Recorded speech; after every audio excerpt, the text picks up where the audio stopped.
Maka mulailah terdakwakan teman-teman sekalian pada saat itu agama Nasrani. Dan mulailah si penyihir ini melapor kepada raja, ini wallah nggak pernah datang nih. Sudah berhari-hari nggak pernah datang belajar sihir. Kemana dia? Raja suruh cari. Begitu dicari, para prajurit kembali mengatakan, wahai raja, ini Dzunwas, hai Raja Dzunwas, ini wallah ini sekarang mendakwakan kalau Anda ini bukan Tuhan, penyihir ini dusta, dan dia membawa ajaran baru, agama baru, beriman kepada Allah. Lalu mulai prajurit ini menyampaikan apa yang disampaikan oleh si Waddah.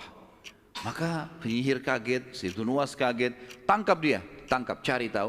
Begitu ditangkap, dibawalah ke istana. Lalu mulailah bertanya si raja. Pertama si penyihir dulu, dia marah mengatakan, hai Waddah, apa kau berani menantang saya? Kenapa kau begini? Kata Waddah, saya bukan menantang. Tapi kamu menipu orang, kamu sendiri yang mengajarkan kepada saya untuk menanamkan rasa takut, mendustai orang dan seterusnya. Dan itu tidak benar. Allah lah Tuhan kita. Mulailah Waddah mendakwai. Si penyihir ini sempat menunjukkan sihir-sihirnya, dia berubah bentuklah segala macam. Tapi Waddah mengatakan apapun yang kau usahakan, kau tidak akan bisa pengaruhi saya. Saya sudah tahu semua ini dusta.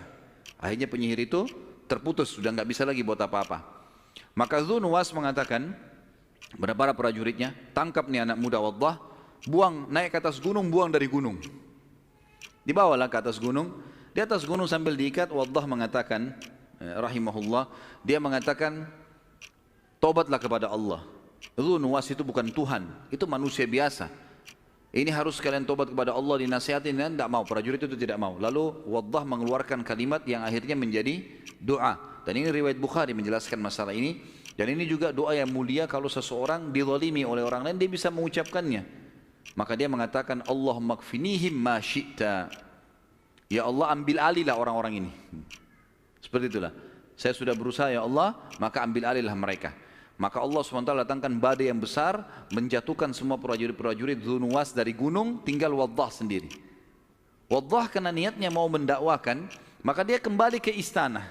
Tersebar berita di seluruh wilayah Yaman pada saat itu, kalau Waddah mau dibunuh oleh Dzunwas, dan sudah dinaikkan di atas gunung, dirantai, dibelenggu, dan Waddah turun, belenggunya lepas dengan hikmah Allah, kemudian prajurit-prajurit Dzunwas mati. Waktu dia pulang, dia menuju ke istana, orang-orang pada ikutin.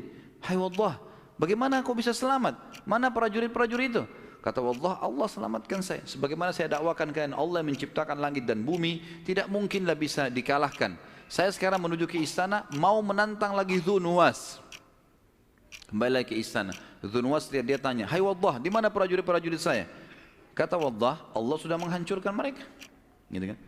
Lalu kemudian dia berkata lagi, kalau begitu saya akan bunuh kau dengan cara yang lain. Kata Waddah, percuma. Anda tinggal beriman kepada Allah, jangan mengaku sebagai Tuhan, kembali kepada agama ayah-ayah Anda saja, beriman pada Allah, dan akui ada Nabi setelah Musa namanya Isa alaihi wassalatu wassalam. Anda tetap dalam kondisi raja, saya bukan datang untuk mengambil kerajaan Anda kok. Enggak, saya nggak mau tahu. Tangkap orang ini, tangkap anak muda, ikat dia belenggu baik-baik, ikat di belenggu itu, di rantai itu, batu yang besar, bawa ke tengah lautan, cemplungin ke lautan deh, buang orang ini. Dibawalah ke sana. Orang-orang semua ikutin pada saat dia lagi dibawa, diikat di lautan, orang semua pada lihat. Masyarakat itu pada saat itu sudah mulai berbicara di wilayah Yaman.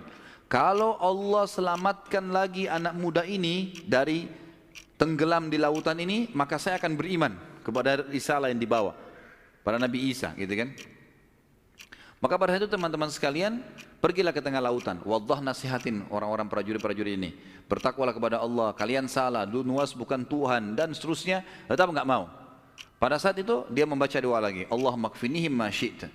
Ya Allah, ambil alihlah orang-orang ini. Maka Allah mendatangkan ombak yang besar, kemudian dengan hikmah Allah jatuh hancur semua kapal itu, dan tiba-tiba saja rantainya Waddah lepas. Semuanya tenggelam kecuali dia, dan dia berhasil berenang sampai ke pinggir lautan. Disambutlah oleh pada masyarakat. Akhirnya mereka bilang, bagaimana kau bisa selamat hai Waddah? Allah yang selamatkan saya. Sebagaimana saya bilang kepada kalian, dan saya akan menuju ke Dzunwas sekarang untuk membuktikan pada dia kalau dia salah. Kembali lagi ke istana. Ini masyarakat ini sudah mulai banyak yang bergejolak untuk beriman kepada atau masuk agama Nasrani, gitu kan. Sampai di istana, kata Dzunwas, Mana prajurit saya? Kata Waddah, sudah Allah binasakan. Saya sudah bilang, percuma saja, nggak ada gunanya. Kamu harus beriman kepada Allah. Lalu kemudian pada saat dia bingung, dia tetap ngotot mau membunuh Waddah, maka Waddah mengatakan ada satu cara kalau gitu. Kalau kamu tetap saja mau membunuh saya, ada satu cara. Kamu ngambil busur panah saya ini, kemudian kamu kumpulkan seluruh masyarakat Yaman, lalu panahlah saya dengan anak panah ini, baca bilang, Bismillahirrabbilgulam.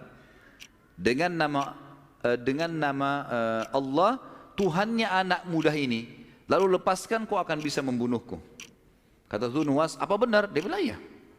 Karena kamu tidak yakin sama Allah. Saya akan buktikan, prajuritmu sudah sampai 2 kali mau membunuh saya dengan cara yang sudah jelas orang bisa mati, nggak bisa kan? Sekarang Allah yang bisa membunuh saya, bukan kamu. Mau bukti silakan lakukan. Maka Dzunnuwas dengan semangat mengiklankan di Yaman, sampai akhirnya satu Yaman semuanya berkumpul pada saat itu.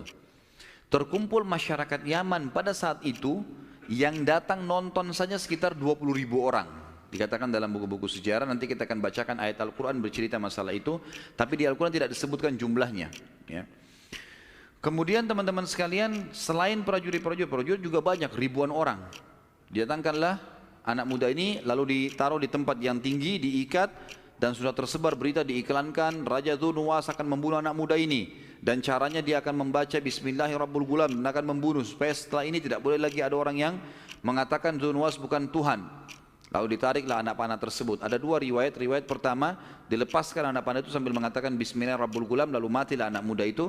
Ada riwayat yang lain, orang ini menarik anak panahnya, kemudian dia kecilin suaranya, Bismillahirrabbilgulam. Orang-orang nggak dengar gitu. Maka anak panahnya nggak kena. Dia sempat marah, dia mengatakan, kau bohong hai Waddah. Waddah bilang tidak, kau yang tidak memenuhi syarat. Keraskan suara biar orang dengar.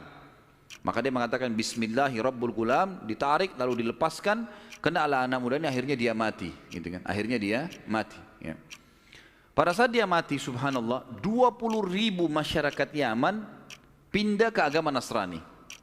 Pada saat itu, historinya begini ya, dia akhirnya mereka pindah ke agama Nasrani. Dzunnuwas zalim, dia bukannya malah beriman juga sama Allah, enggak.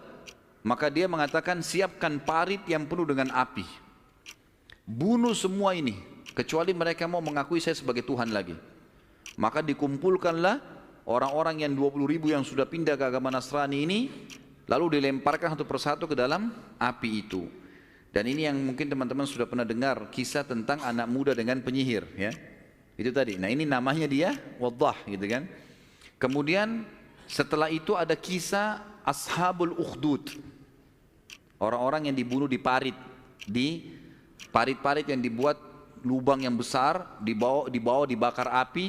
Semua yang dari 20.000 itu tidak mau beriman, tidak mau kembali kepada keyakinan Dzunnuwas sebagai raja, maka akan dibunuh, dilempar ke api itu. Dan hadis Bukhari Muslim menjelaskan ada 3 bayi yang bicara di buayan, kan itu? Salah satu Isa alaihissalam, kemudian bayinya Juraij, gitu kan? Dan tentu ini ada cerita sendiri. Kemudian ada anak bayi yang digendong oleh ibunya di kisah Ashabul Ukhdud. Nah kisahnya Dzunnuwas yang membunuh-bunuh orang yang 20.000 ini. Waktu ibunya mau loncat ke api kan kepikiran bayinya. Dan bayinya mengatakan, ya, loncatlah hai ibu karena kau dalam keadaan benar. Nah ini termasuk bayi yang bisa bicara dalam buayan. Itu hadis menjelaskan masalah itu. Baik, maka dibunuh-bunuhinlah orang-orang ini. Dan Allah menurunkan kisah, menceritakan pada kita tentang kisah Ashabul Ukhdud, Dzunnuwas yang membunuh sekian banyak orang hanya karena mereka beriman kepada Allah.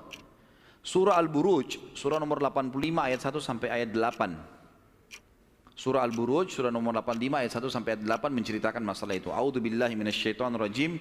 Was-sama'i dzatil buruj wal yaumil maw'ud wa syahidin wa mashhud qutila ashabul ukhdud an-nari dzatil waqud idhum 'alaiha qu'ud wa hum 'ala ma yaf'aluna bil mu'minina syuhud wa ma naqamu minhum illa an yu'minu billahil azizil hamid. Demi langit yang mempunyai gugusan bintang, maksudnya demi Allah menciptakan langit itu yang punya gugusan bintang, dan hari yang telah dijanjikan hari kiamat, dan yang menyaksikan dan juga yang disaksikan. Tentang apa? Binasahnya orang-orang di Ukhdud, di parit, dan terlaknatnya orang-orang yang membuat parit. Maksudnya Dzunnuwas sama pasukannya. yang berapi-api dinyalakan dengan kayu bakar. Ketika mereka duduk di sekitar api tersebut, sedang mereka menyaksikan apa yang mereka perbuat terhadap orang-orang yang telah beriman. Dan mereka tidak menyiksa orang-orang beriman itu melainkan karena orang-orang beriman itu beriman kepada Allah yang maha perkasa lagi maha terpuji. Sampai sini teman-teman sekalian kisah